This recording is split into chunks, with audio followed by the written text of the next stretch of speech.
saat Korea Selatan masih miskin dan hampir terlupakan dunia. Ada masa ketika Korea Selatan bukan simbol teknologi, bukan pusat budaya global, dan bukan negara maju. Ada masa ketika negeri ini hanya dikenal sebagai tanah reruntuhan perang. Tahun 1950 sampai 1953, Perang Korea meluluh lantakan hampir seluruh wilayah, jalan hancur, pabrik rata dengan tanah. Jutaan orang mengungsi, pendapatan per kapita Korea Selatan saat itu lebih rendah dari banyak negara Afrika. Negara ini nyaris tak punya tak punya minyak punya sumber daya alam besar, bahkan beras pun harus impor untuk bertahan hidup. Di desa-desa, rakyat hidup dari bertani sederhana. Di kota, pengangguran dan kemiskinan merajalela, banyak anak putus sekolah, banyak keluarga bergantung pada bantuan pangan asing. Pada 1960-an, Korea Selatan masih dianggap negara gagal berkembang, tak ada yang membayangkan masa depan cerah. Namun segalanya mulai berubah ketika negara ini memilih jalan keras dan disiplin di bawah kepemimpinan Park Chung-hee.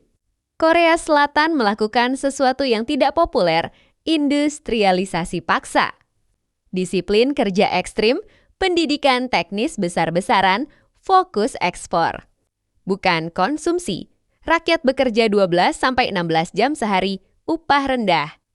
Kesalahan kecil bisa berujung pemecatan, demokrasi dikorbankan demi stabilitas. Ekonomi, negara menggandeng perusahaan lokal dan mendorong mereka tumbuh yang kelak dikenal sebagai chaebol. Dari sinilah muncul nama yang dulu kecil dan nyaris. Bangkrut, Samsung, Hyundai, LG. Awalnya mereka hanya merakit barang murah, kualitas rendah, ditertawakan dunia. Tapi Korea Selatan tidak menyerah, mereka belajar, meniru, memperbaiki, berinvestasi pada pendidikan dan teknologi tanpa henti. Butuh puluhan tahun, butuh pengorbanan satu generasi penuh, banyak yang lelah, banyak yang tumbang.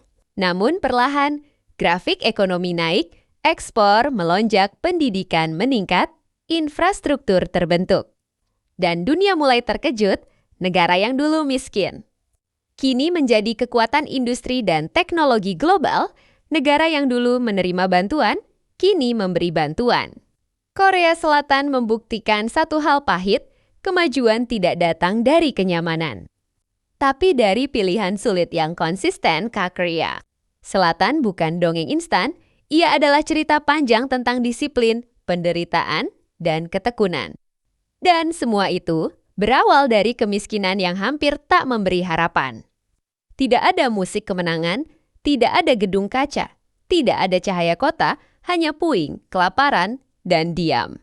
Awal 1950-an, negeri ini baru saja keluar dari Perang Korea. Perang yang tidak menyisakan pemenang, hanya tubuh. Tanah hangus, dan generasi yang patah.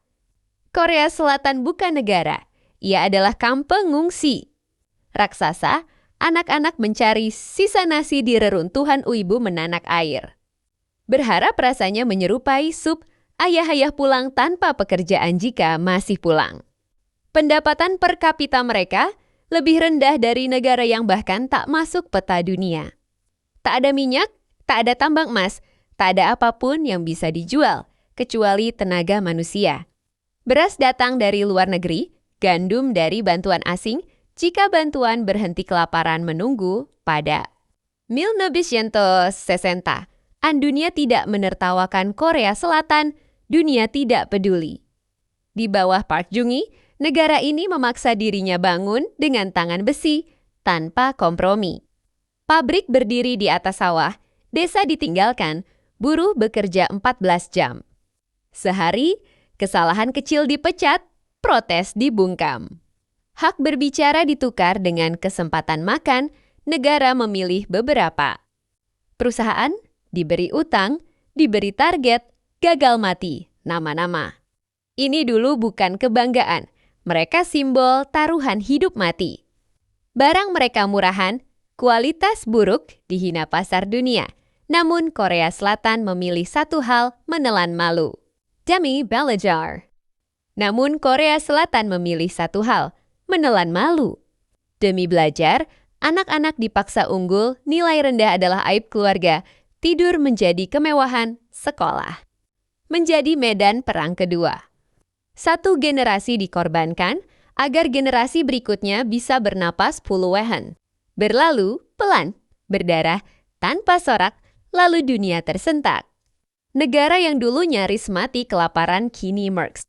Teknologi, negara yang dulu meminta bantuan, kini memberi pinjaman, tapi bekas lukanya. Tetap ada jam kerja panjang, tekanan sosial, angka bunuh diri tinggi. Kemajuan punya harga, Korea Selatan bukan kisah motivasi ringan, ia peringatan sunyi, tidak semua kemajuan lahir dari kebebasan, sebagian. Lahir dari penderitaan yang dipaksakan. Dan ketika dunia mengagumi hasil akhirnya, jarang yang mau mengingat berapa banyak yang dikorbankan Volserita.